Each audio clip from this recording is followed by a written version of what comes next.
sugar was my friend. And so that became a habit very early on. And it stayed with me, for a long, long time. And that was, I feel, was what was fueling the issues with my internal environment, because if you raise your blood sugar levels, you're raising insulin. And when you've got raised insulin, you then start to play around with your sex hormones, both testosterone and estrogen. Estrogen can either be raised or it can be lowered, but you'll get an imbalance. And so that, for me, I think was the problem with regards to being able to grow fibroids. And, for me, what I'm beginning to discover is that estrogen needs to be managed. You need to learn how to manage estrogen. Now, my body physiologically doesn't manage it very well. So that's all about detoxification.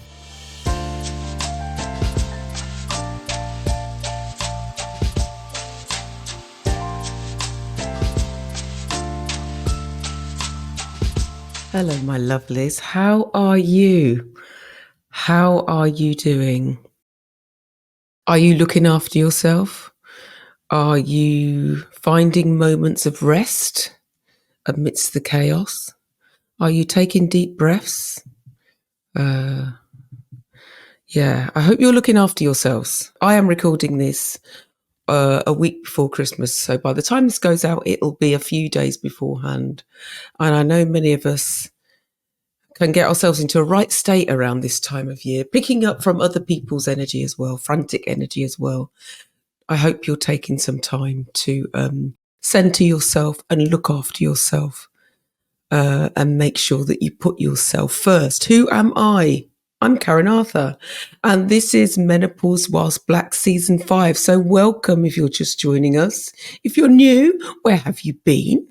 We are on episode 5 of season 5 of Menopause Whilst Black, the podcast, committed to sharing the menopausal stories of Black people, primarily based in the UK. And my name is Karen Arthur, and I'm your host.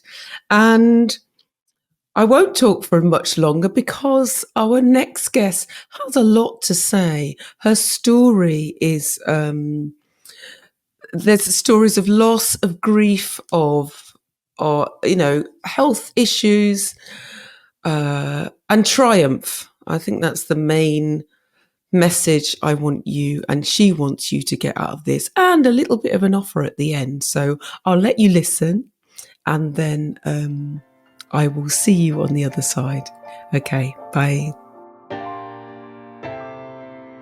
My guest today is Karen Mannion. Karen is a qualified nutritionist and mindset coach. She's been working in the wellness industry for over 20 years. Karen started off as a personal trainer in her late 20s before qualifying as an NLP practitioner, a form of therapy that looks at how the structure of our thinking either helps or hinders us. 7 years ago, Karen qualified as a nutritionist, and she now combines mindset coaching and nutrition to help women gain a sense of ownership of their hormone health. She is the founder of The Health Creator, and she runs a 30-day Hormone Harmony Challenge, and the next one will begin in January 2024. Welcome, Karen. Welcome on board. Thank you very much. It's lovely to be here, Karen. Thank you. I've been so excited about this. So excited because I've just been watching you on your journey, and I was so wonderful that you asked me to be on here this evening. Oh my God, you've been on my list. And you know what? So the first 4 series of Menopause Whilst Black were not visual. They were not on YouTube.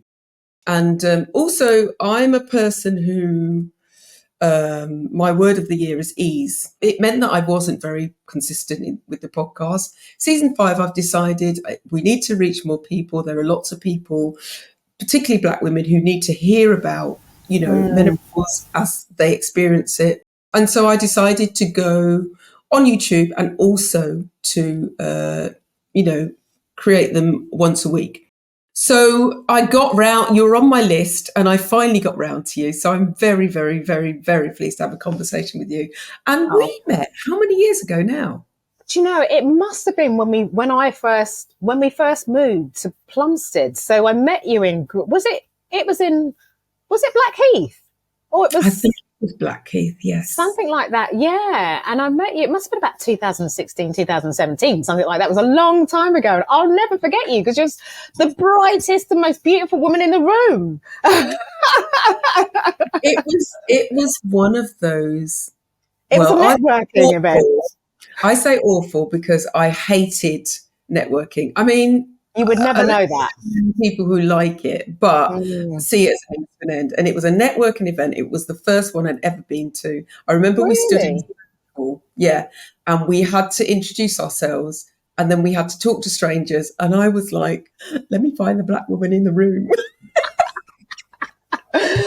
You made it look so easy because I hate networking, but you just look, you were working the room like you were a pro. Amazing. And Oh, I thank never forgot you. Oh, that's fantastic. And then we've kind of watched each other on Instagram.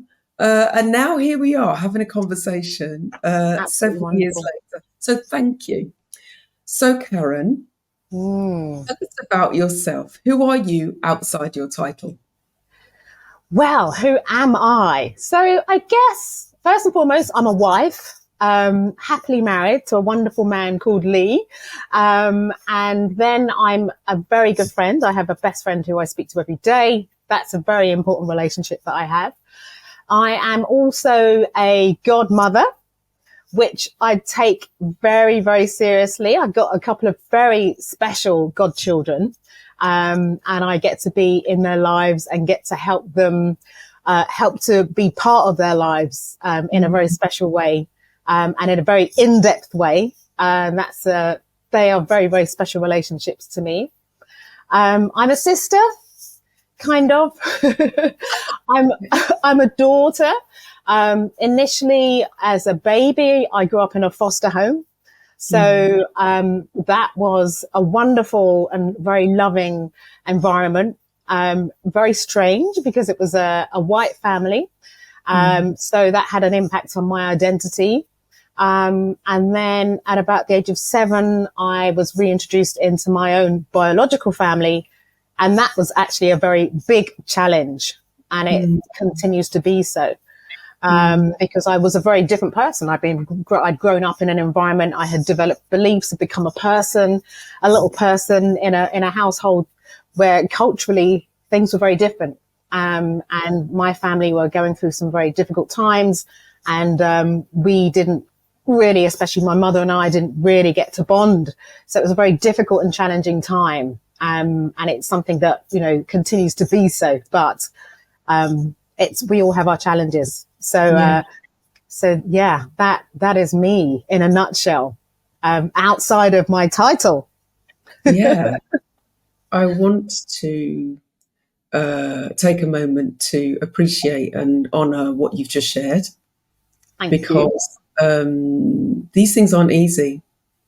And I suppose, I mean, I don't have any of the experience that you've had, but certainly meeting new family members, and that I guess I hear that you have these fantasies about, oh, I'm going to meet my family, it's going to be amazing, and all that kind of stuff, even though there's trepidation. For you to go through what you're going through must be incredibly difficult and challenging. So I thank you for sharing that, because, you don't have to do that stuff. So, cheers for that. So I suppose the next question about what your heritage is and where your parents are from, do you know?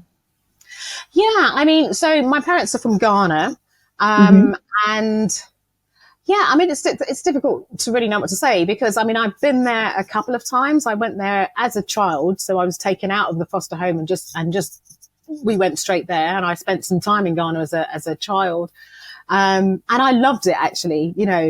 It was just, for me at that time, it was an adventure, but I was very much the English girl, Yes. the English child. And then again, when I was in my 20s, I realized I didn't really know that much about being Ghanaian. The language wasn't spoken to me. I didn't really know, didn't feel very Ghanaian. So, I took myself out there in my early 20s to go and work.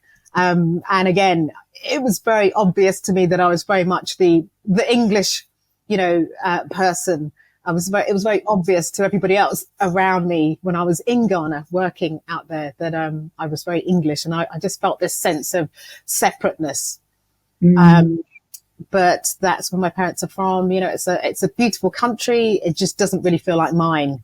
Your experience aside, there are lots of people I speak to from the African diaspora who feel like when they visit their, original home country, if you like, that even if they do fit in, other people will, from that country will say, yeah, but you're not really, because you're brought up in England and you have different experiences, so that's going to happen.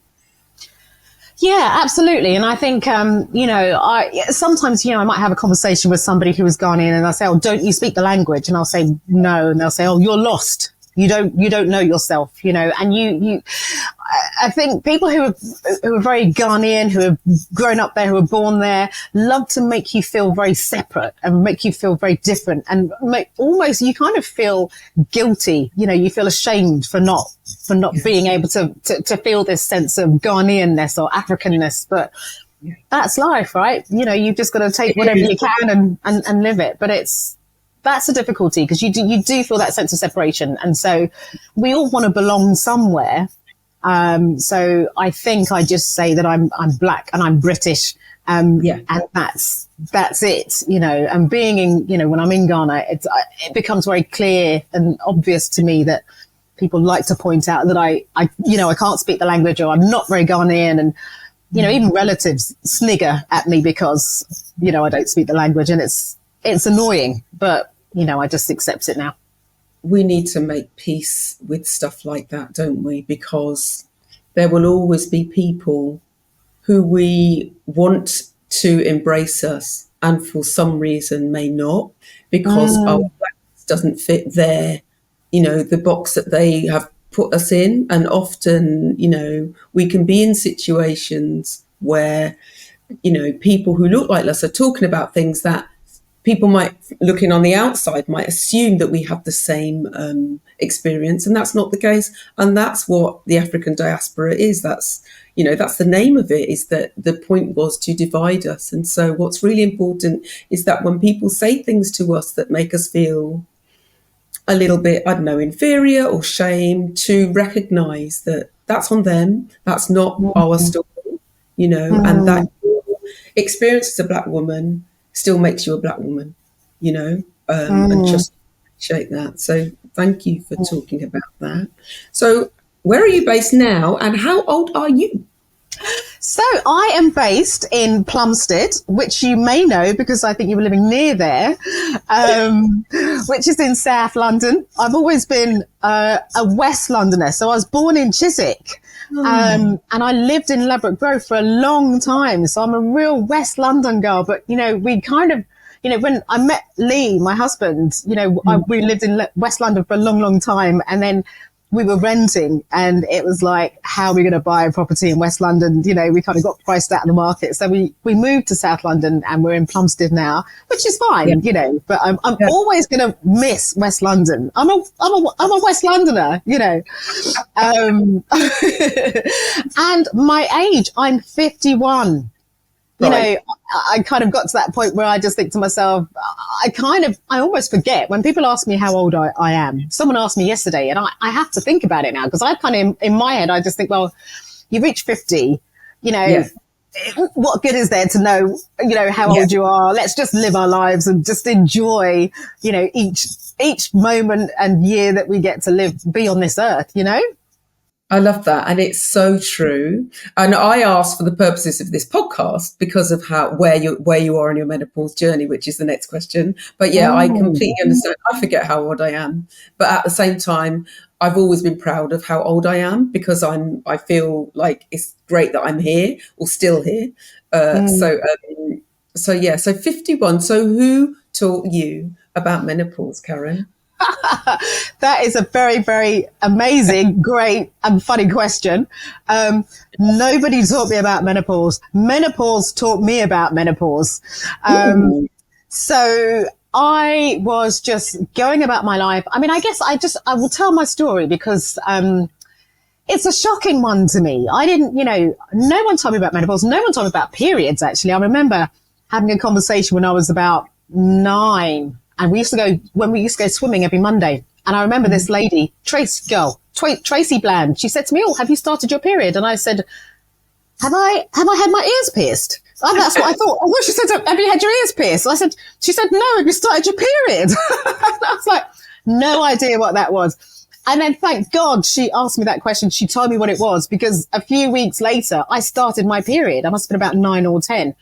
And thank God, because no one, I had no idea I would have not had an idea what was happening. It was scary enough as it was. So, I barely knew about, becoming a woman. And then that journey as it continued, I must have been about 40 when I first realized that I had fibroids. So I had those removed the first time, and that was that. And then nobody said to me that they grow back. So, and it must have been about 2018. So I can't remember how old I would have been, but anyway, later in my 40s. But 2018, I remember we went on holiday and I started having this real severe anxiety. I mean, it was severe. Now, I generally am quite an anxious person, but I manage it very well with, I journal a lot and I meditate a lot. So I just thought I was going through a bit of an internal crisis. And I just thought, okay, something needs to come up here. Something needs to be, explored. So I just continued to just keep writing, and it wasn't going away. It was severe, really severe, like almost feeling like I was going to have a panic attack. But because for me, anxiety is just, it's nothing new. I just dealt with it. I didn't think there was anything wrong. I just thought there was something going on for me on an emotional level. And that happened for quite several months, actually. Looking back, I kind of think, I can't believe I just put up with it, because I just thought it was part of me and my psyche. And then 2019, I started getting really heavy periods. And at the time, I was doing my nutrition. I was doing my nutrition as a kind of a side hustle. So I was working as a PA, as a part-time PA at the Bank of England. So I was actually, I had private healthcare, and thank God I did. Wow. So I remember towards the end of 2019, I'd started having really painful periods, really heavy periods, and my boss was amazing. I'd get through sort of like lunchtime, and then I'd start my period, and there was this phase I would go through. I'd start my period, I'd start getting really bad pain, and it would just come in waves, and it would just get worse, and it would get worse, and it would just be debilitating. And I knew that I would have to be in bed at some point. So I would just say to my boss, "Look, I've got to go, because I can't cope." The pain was just really awful. And I remember we got into 2020 and COVID hit. And I remember we had to work from home. And I just remember thinking, thank God that I can just be here in pain and nobody has to know what's going on, because it was severe. So not only did I have fibroids, I discovered I had fibroids. I also had this condition called adenomyosis, which is kind of a thickening of the uterine lining, and it's trying to shed, but it's just doing it within the lining of your uterus. So your body's trying to shed this lining, but it can't. So you're having these contractions, and your uterine muscles are just contracting and nothing's happening. You're just getting these massive amounts of pain. And 2020, God, thank God I was at home. And also I was going through the perimenopause, I realized at that point. So I was having these massive surges of estrogen. I was having huge bleeds. I mean, it was a bloodbath. I mean, I had never seen anything like this. So I know it's really disgusting, but I just, I'm happy to share this because I just want people to know what potentially can happen if you can take care of yourself. But, I just have these kind of clots the size of golf balls. Just, it was just horrendous. And I just used to think, what the hell is going on? My body just felt like it was really changing. I didn't really know what was going on. Didn't really have anyone to talk to about it. I remember my best friend had gone through her menopause she'd hit the menopause. So she'd had that one day and it was all over. And I think all I remember her saying was, I feel a bit sick. And I said, that was the extent of her menopause. So she, you know, I didn't have anybody to speak to about it. And, you know, I remember talking to her about what to do for her. You know, she had some gastrointestinal issues, very minor. And that was it. That's really all that happened to her. And I was it was just an awful time, one of the worst times in my life. And I put up with it for a good year, thinking that maybe in a bit of denial. So having my periods had started to become irregular. Sometimes they wouldn't come for 2 or 3 months, but I would still have these, you know, bleeds in between. Sometimes they would come every 2 weeks. But it was just horrendous pain. And I remember initially going to see a doctor. I got some private health care. So I went to go and see a doctor talking about having, a myomectomy. So I just thought at this point, I didn't want to have, you know, a hysterectomy. I thought, maybe they can cut the fibroids out. I remember seeing this doctor and she was just there was no eye contact. She just didn't look at me. I just felt like she wasn't really she wasn't paying any attention to me. So I just thought, I'm not going back to her. And I just was at home thinking, I'm stuck here. I really don't know what to do. What choices have I got? You know, and I just kind of didn't do anything for a while. And then I remember speaking to one of my old, very good friends from school, who is from Ghana. So she's a black woman and she's a doctor. So she had lots of connections with other doctors who she would know, who she would be able to inform me and help me to find somebody that was going to be good for me, you know, somebody that she knew who was going to be able to give me the right bedside manner. And so she recommended a particular doctor. I went to go and see him. He was fantastic. And I thought, okay, fine, I can speak to this man. I can move forward. And we initially spoke about getting, it would be a cut and he would cut the fibroids out initially. And I remember we went to the hospital. It was just we went to the hospital, went to go and have an appointment. And I went with Lee at the time. And I remember coming out and just crying, thinking I've failed, you know, here I am, a nutritionist, and I can't even cope with my own health. And I just thought this has got to happen because I'm not coping with my life. I'm not coping at all. There was no quality of life. So, because before I'd had a myomectomy, but this was going to be an open, you know, they were going to cut me open and take these fibroids out. I had that surgery March of 2021. He took out 28 fibroids and I've got a picture.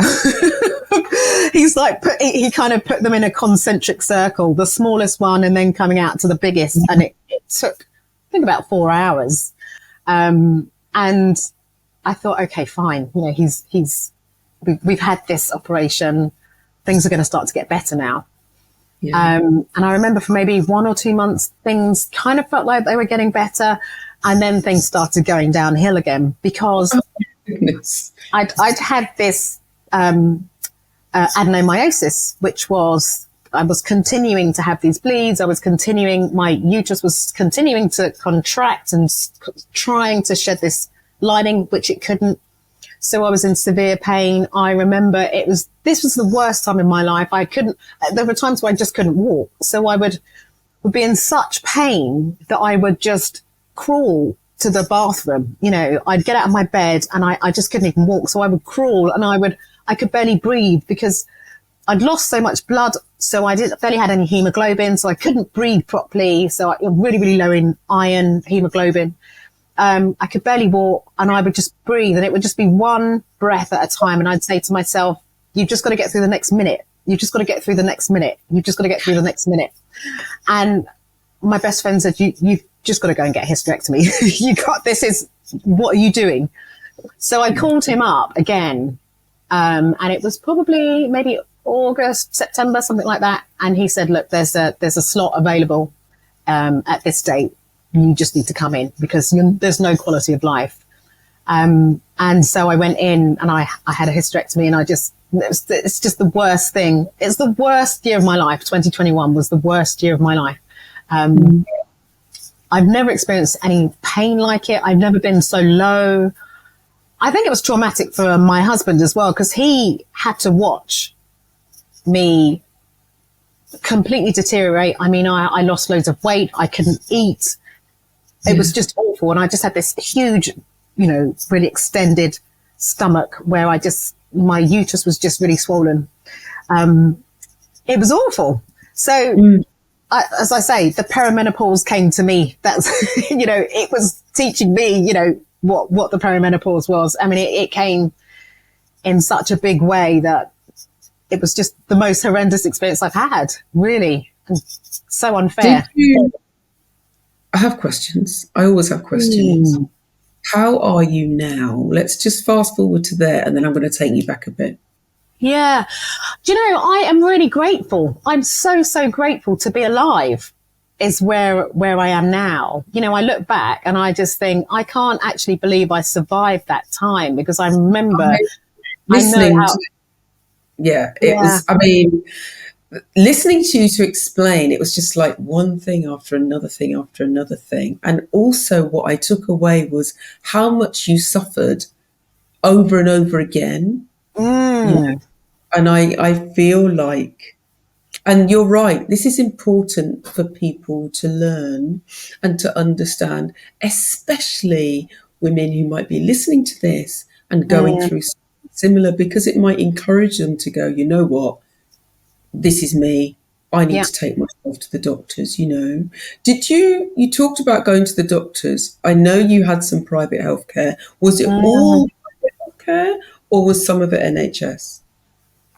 Some of it was NHS, actually. That was in the earlier days. So it must have been 2018, 2019. Initially, I'd gone because, I can't remember why, but I'd gone because I thought my fibroids were back. So I didn't, it was at that point that I knew they were coming back. When I first had them taken out in 2012, I didn't realize they came back. And by this point, 2018, 19, because I'd done my nutrition, I realized they came back, and I just thought something didn't quite feel right. So I'd gone to my GP. This was on the NHS, and I said, I just need to have a scan. And I remember going and getting this scan, and the lady who was doing the ultrasound, she was just horrendous. She said, "Oh my God, there's loads of them." And I just thought, you need to deliver. You need to just be a little bit more. Where? I mean, yeah, that wasn't great. And then I just wasn't quite sure what to do. I don't know. I just felt very, very stuck, because in my head, I just knew I didn't want to have a hysterectomy. I just didn't want to do it. I just felt like I would be a real failure if I'd done it. And so I just kind of had my head in the sand for quite a bit of time, I think, until it just was just unbearable. Yeah. And I can't explain it, because, I am relatively rational in my thinking, but this was just something on another scale. Yeah. So when you had fibroids the first time, how did you know they were fibroids? Like, what were the symptoms? What were the signs? Well, it's interesting, because at that time I was a personal trainer, so I was really fit. And I had no symptoms. My periods were actually fine. They were regular. The bleed was normal. And it was only, I just recently met my husband, and it was only, I remember used to run a lot. So I'd just go running around, Hyde Park, Kensington Gardens. And I remember thinking, I felt like I had a sack of rocks, kind of clacking around down there below. And I remember thinking, oh my God, what's that? What is that? Because I had no symptoms. So I went to the GP, and I told her about this, and she had a little feel, and she was great, actually. She had a little feel. She said, I think they could be fibroids. So she got me an appointment. It was a Friday, and she got me an appointment to go and see somebody, to go and get a scan on the Monday. I remember that. And I remember thinking, this is amazing. It's very quick. And there were four fibroids, which I very soon, shortly after, got removed as a myomectomy. So it was keyhole surgery, because we were wanting to try to have, babies. That didn't happen, unfortunately. Looking back now, I just think that I had real severe hormonal imbalances. Again, not even thinking or knowing where to go to find out and explore more. But I had no idea. I had no idea that I had them. It was just that I was running and I was just became very aware that it felt like there was something going on that just didn't feel right. So weren't any symptoms really in the first time. So interesting. I've not heard of that before. Often I've spoken to women who have had a lot of pain and a lot of bleeding. That's what led them, to the doctor. So, and your expression, description around feeling like you had rocks in your tummy is it's also testament to you knowing yourself, because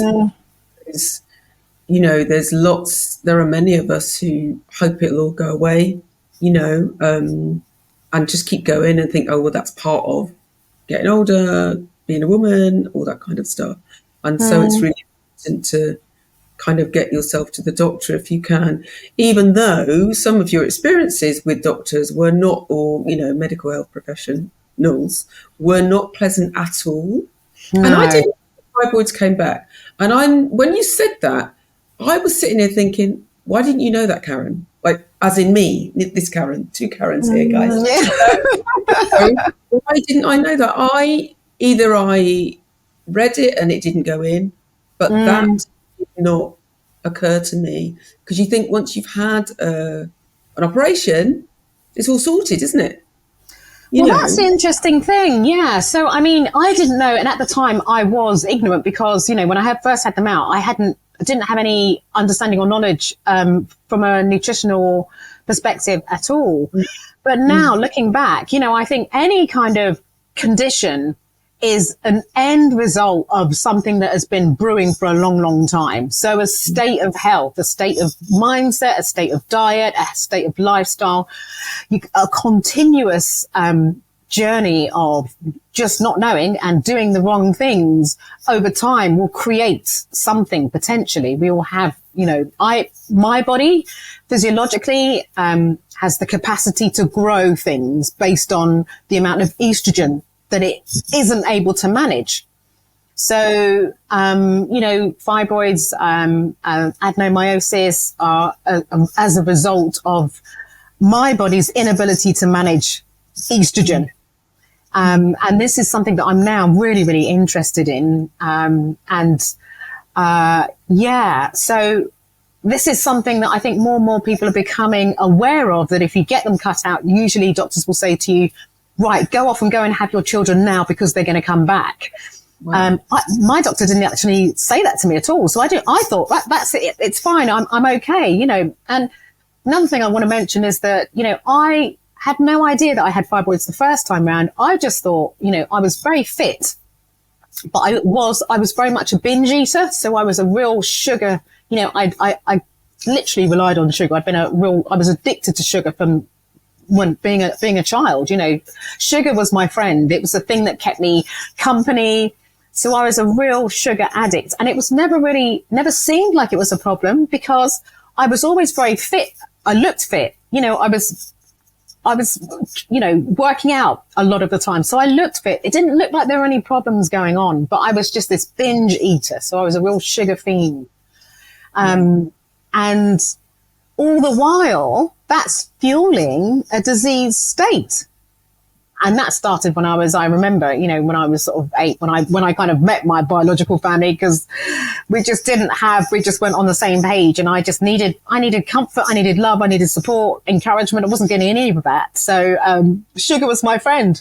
And so that became a habit very early on, and, it stayed with me, for a long, long time. And that was what was fueling, the issues with, my internal environment, because if you raise your blood sugar levels, you're raising insulin. And when you've got raised insulin, you then start to play around with your sex hormones, both testosterone and estrogen. Estrogen can either be raised or it can be lowered, but you'll get an imbalance. And so that, for me, I think was the problem with regards to being able to grow fibroids. And, for me, what I'm beginning to discover is that estrogen needs to be managed. You need to learn how to manage estrogen. Now, my body physiologically doesn't manage it very well. So that's all about detoxification, because, you have to we have estrogen, and then it needs to be detoxified. And if you have any kind of issues with liver detoxification, estrogen can be recycled around the body and can cause imbalances and, promotion of fibroids and adenomyosis and heavy and painful bleeding and really bad symptoms when it comes to the perimenopause. And these are things I only know now, right? Hindsight's an incredible thing. It sounds to me like what happened with you has led you to where you are now, because all of that information you've just, that's just tripped off your tongue is stuff that you learn as you've become, and you followed the career path you've followed now. So tell us a little bit more about how you know all this shit. I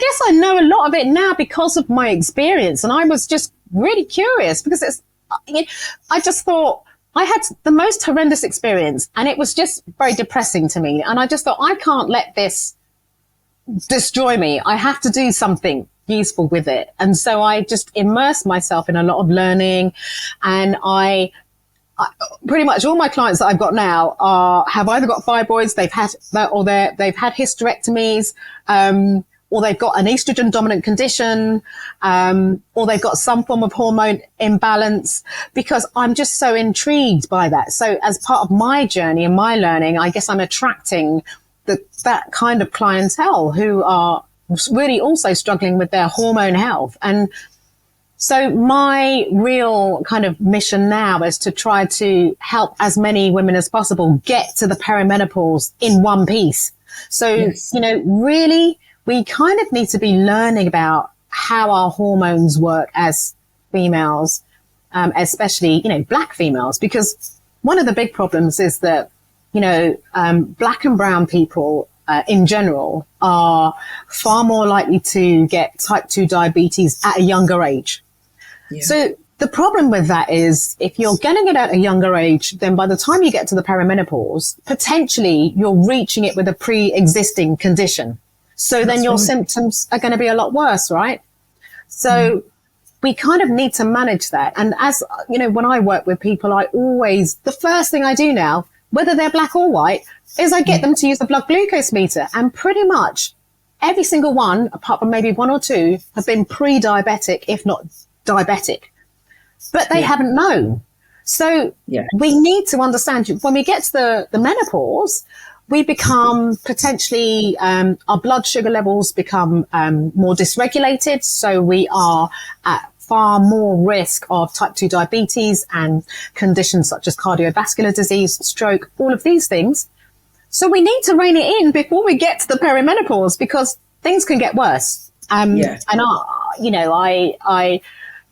I've just immersed myself in learning now because I just want to make use of what happened to me, and I don't want it to be, a sob story. I just want to empower other women as to what to do, and also feel empowered myself. Now, we've hit that age with Karen, we've got to, we need to live our life, right? And I don't want to be a doddery old woman when I'm, in my 70s and 80s. I want to be full of life. And actually, you can do it. I'm realizing you can do it, but you have to be informed. You have to be empowered. You have to know what to do, and you have to learn how to manage your own body. And this is just something we're not taught.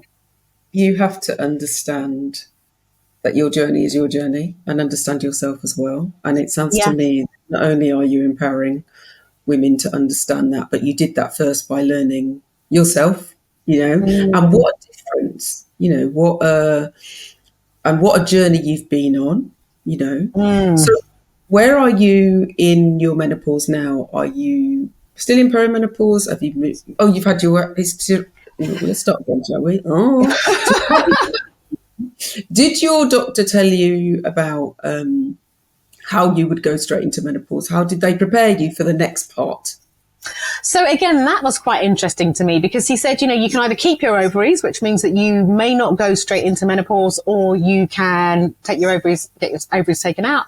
And again, I was still resistant. I was thinking, okay, well, I'm not ready to go straight into the menopause. So let me just do it one step at a time. And by this point, I kind of think, okay, I'm going to try to learn as best I can how to manage what estrogen I had got, so that this estrogen that I'm not managing or haven't been managing very well, I'm able to. So I'm not going to, do some more damage to my body. So I kept my ovaries, and although the interesting thing was I'd started having kind of hot flashes around 2019. I remember going into work and getting through the door and thinking, gosh, I'm really warm. What's that? And it occurred to me very soon, maybe a couple of weeks. I was having for a couple of weeks. And then I remember I was like, I love to lie on the sofa with my husband. We watch TV, and I was lying there and he was like, God, you're really hot. And I was like, yeah, I think this is a hot flush, and it was like, oh my God, this is happening. So this was just before the operations that I'd had. So I was kind of like going, the hot flushes were starting, but I was in perimenopause because I was still having bleeds. Yeah. But where am I now? I think I don't know, because obviously I don't have a uterus, so I'm not bleeding, but I think I could be in menopause fully now. I don't know. Okay. I mean, I do have hot flushes every now and again. I do wake up feeling hot, but I don't particularly care. Those symptoms, I've been through the worst. So a few hot flushes, I actually don't care about. For me, it's about looking after my health. So I will test my vitamin D levels, twice a year. I will get blood tests to know physiologically where I am, where do I need to do the work if I need to, what are my cholesterol levels like, what's my blood sugar like, what my vitamin B12, all of these things I test. So what I know about the menopause is that potentially it can be quite a time where we become quite inflamed. And I remember just before I had my operations, I remember feeling like an old woman, like my joints, I was knackered, all of this. And I was just thinking, okay, nutritionally wise, my health status is a mess. And so I've got to work on that, and I've got to work on it for the rest of my life. If I want to thrive as I mature, I'm just going to look after my health. That is it. And I have a regime, and that's it. So I think I'm in the menopause. It's the next phase of my life. That's what I think, So did you discuss, I know you spoke to your friend and they were saying, this is normal. You need to make sure that, you get yourself sorted out. Did you discuss it with anybody else? How, did your other friends support you, or your husband, for example? How did that? And you were still working full time, weren't you? Yeah, I was working. It was just horrendous. But it was funny because that year I'd gone into hospital, I'd had the operation, and then, initially in March. And so you have 6-8 weeks off. And so I was, off. And then I worked in between, say May and then September, I had another operation. So I felt like I was barely working.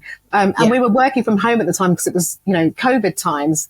But I was working. I was still working. And I remember, I was still working and thinking, what am I doing? I'm suffering here, and I'm working, and I'm a mess. I spoke to my boss about it, and I think it was too late by this point because she was going through the menopause symptoms, but she was like, just go on the Mirena coil. It's brilliant. You'll feel great. And, at that time, my uterus was so inflamed. I just didn't want anyone to go near it. So the idea of putting a coil in, there was no way, so that was, I spoke to her. There weren't that many people I felt like I could speak to. It was a journey that was mine. I just didn't really know who I could speak to about what I was going through. I could speak about the menopause in general, but couldn't speak to anybody about what I was going through. I was in such pain and agony, and I felt like it was mine to deal with. Yeah. With having said that, when you look back, do you think you could have, and this is not blame at all, but do you think suffering on your own, do you think you could have done it with someone else? Do you think there is someone you could have spoken to? Actually, I tell you what, I did speak to my best friend. So my best friend she's literally an extension of me. So I would speak to her pretty much all the time. Obviously, my husband knew what was going on. And my best friend Colette knew what was going on. So I would speak to her all the time. Like I would, if, I'd be leaving work and I'd be like, Cole, it's happening. I've got to go home, so I'd be saying to her, I'm going home. I'm going to be under the covers. I'm not going to be able to go. And sometimes I speak to her 3 or 4 times throughout the day. So I did have somebody there with me for the whole journey, which was very distressing. She was there throughout the whole time, as was my husband. So I felt very supported, but there was nothing they could do. And it was about me making decisions. I just, they couldn't really help me make these decisions because in my head, I didn't want to. I was really resisting having to have this hysterectomy. I was trying to put it off. And so, and then she just said, you've just got to do it. This is horrendous. It was the most horrendous thing I've ever experienced, but she was great actually. And so was my husband. They were like, you are not living. This is awful. And actually looking back, it was a very dark time, very, very dark time. You sound like you're grateful that you're here. I am. I'm so grateful. So, people who moan about hot flushes and stuff, I actually don't care. I'm not bothered. You talked about trying for kids at one point. At some point, did you stop? Or was it just like, okay, let's make peace with this? How did that work? Yeah, that was really difficult. So I remember it was about 2000. I remember I'd had the fibroids diagnosed, and the doctors had said, you are not going to be able to have any babies with fibroids. And I remember thinking, you're wrong. And I remember I got pregnant, but it lasted a very short amount of time. And then I thought, okay, I've got to have a myomectomy, which I did. And I never got pregnant again. And also we did start thinking about IVF. We went to go and visit a doctor, and she just said, you've got about a 10% chance of it succeeding, because I was 40. And I just remember thinking, I don't want this enough to go through what I think is going to be a horrendous journey. I don't think I want it enough. And, on some level, it was still difficult. It was still difficult knowing that I wasn't going to have children. And, there were lots of tears actually, but I look back now, I mean, I've got some great godchildren, wonderful, wonderful people in my life, wonderful children who keep me very young and busy. So I'm grateful for that. But that was a difficult time. It was a difficult time. It was a very difficult time, and just very confusing as well. I bet it was. I thank you for sharing that with us. I think a lot of people I speak to, many of them have children, and I feel like a few people I've spoken to haven't, didn't want them, and others get to the point, I think, reaching perimenopause and understanding that, and that realization that, oh, maybe it isn't going to happen. This isn't my path. And being able to peace with that is really, important. So you are not taking any medication. You definitely weren't having a marina called stuck up me Jaxie. And so you're managing your menopause care is diet, nutrition and exercise, I'm going to presume. That's it. Yeah. I mean, secret. The secret. Yeah, do you know what? All my clients say to me, oh God, they know the words inside out. Or it's nutritiously dense. That's all I ever talk about. Nutritiously dense foods. That's what you would need to be eating, because going through the menopause, the perimenopause, you need a lot of nutrition to support not just detoxification, but, the ability to make energy. You want to make sure that you are managing your blood sugar levels well. You're managing your mental health. And the only thing that's going to do that is a lot of vitamins and minerals. So you've got to be eating a lot of nutritiously dense vegetables. You've got to be careful with your fruit. It depends on what you discover when you're looking at your blood sugar. You've got to learn all over again because it's a brand new journey in your life, and it's almost like a brand new body, right? So you've just got to discover, well, what does this body need? And in general, it needs a lot more nutrition. When you're young, you can get away with doing all kinds of things and your body's really robust. But, when you go through this point, there's got to be a lot of nutrition. I do a lot of vegetables, some fruit.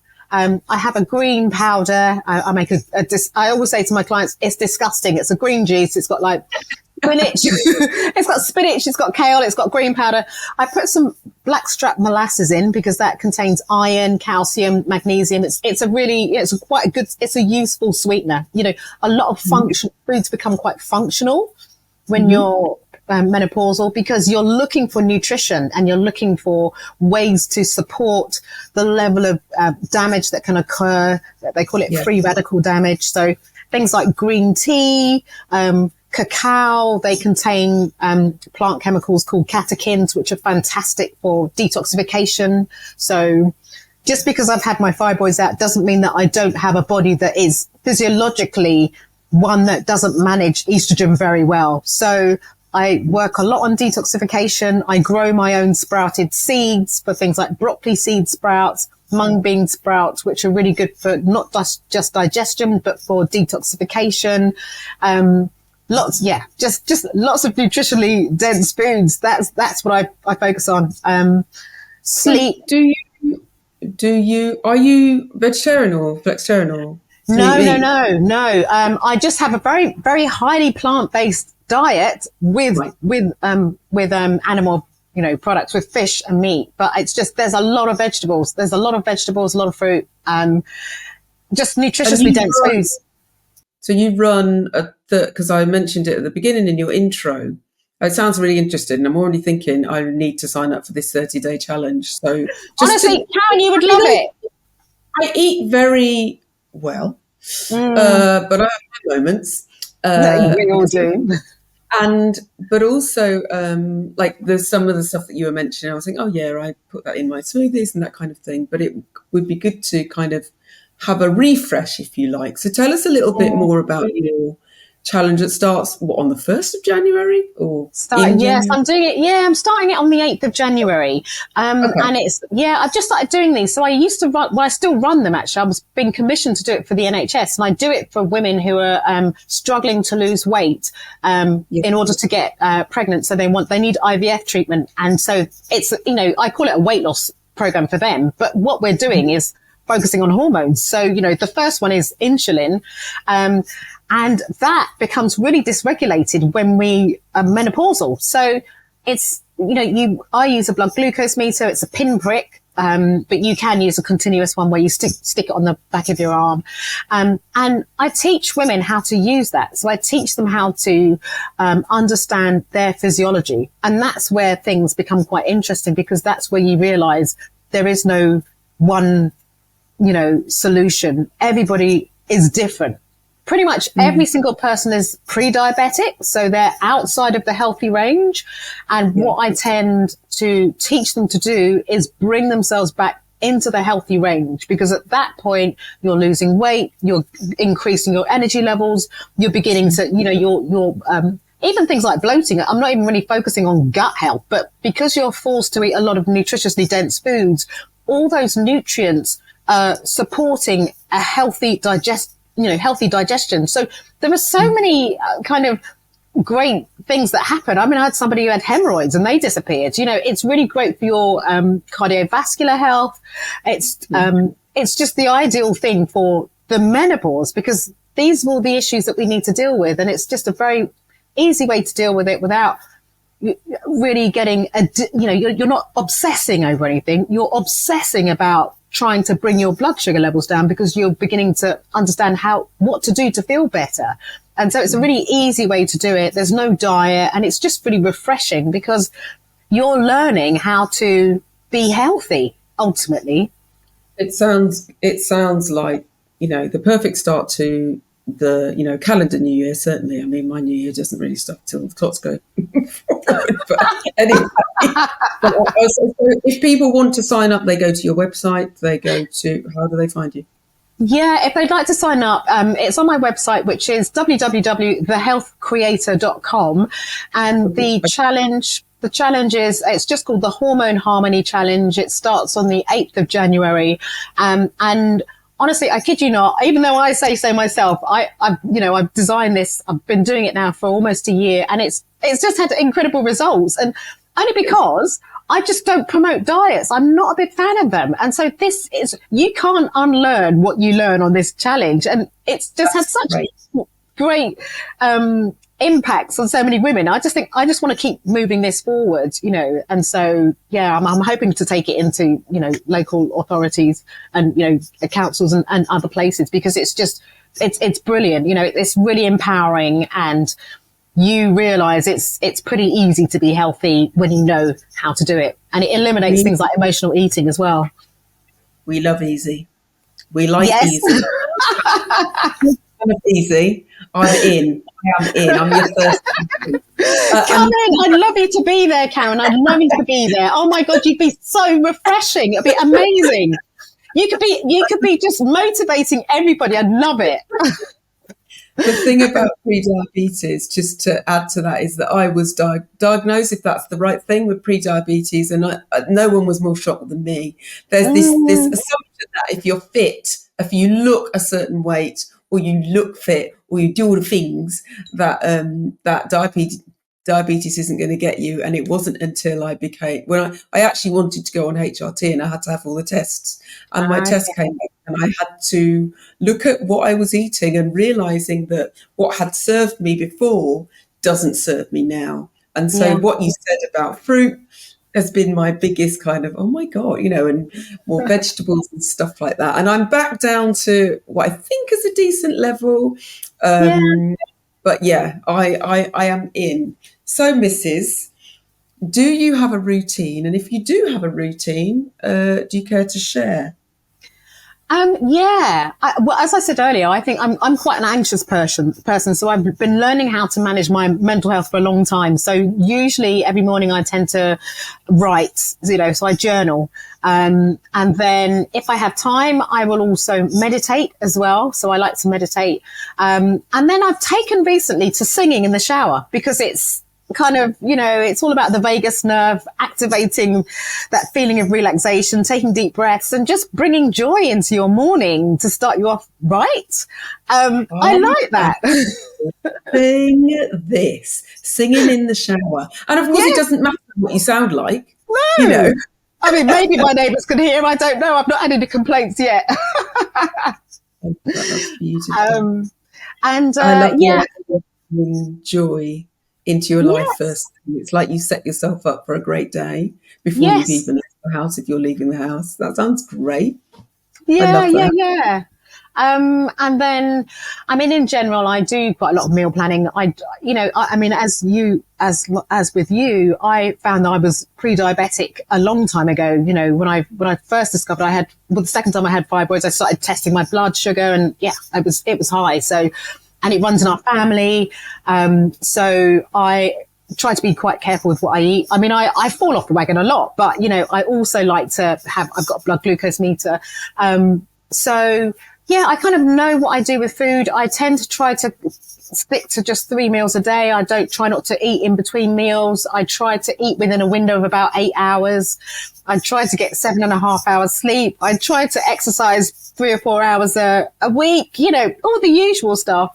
But for me, the most important self-care thing is it's journaling. And it's, if I can, I'll meditate. It's just about managing my mental health. That's the most important thing. And I love a good sauna. I've got a sauna booked for tomorrow morning. Okay. Yeah, I try to do one new thing a month. So this month on Saturday, I'm going to a sauna, but there's an ice bath in it. So I know, and it's free. It's going to be freezing this weekend. So I don't know what I'm thinking, but I'm going to give it a go. I'm getting into an ice bath. I need to hear more about that once it's done. It's very, very good. Okay, Karen, which tune instantly makes you want to dance? I thought about this, and it's got to be Gwen McRae's "All This Love That I'm Giving." Oh, yes. It's like I'm possessed by something. When I hear that tune, wherever I am, I just have to start dancing. It's an interesting, the words are interesting, but the music, the beat is just, it's just incredible. I just have to get up and dance. I love that tune. I love that. That's brilliant. And we're now on our final question, my babe. One piece of advice you would give to any Black woman listening to us now? I think for me, it would be recognizing and understanding that you have an inner wisdom. So learn to be silent and make friends with that part of you, because that's the most important part of you, I think.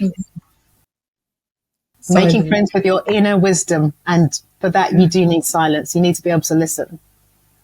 Oh, thank you. Thank you so much. So much of what you said has not only resonated, but also has been incredibly informative. Your journey is definitely, and sharing that has been your power. Thank you so much for joining me, Karen. It's been an absolute pleasure and very much worth waiting for.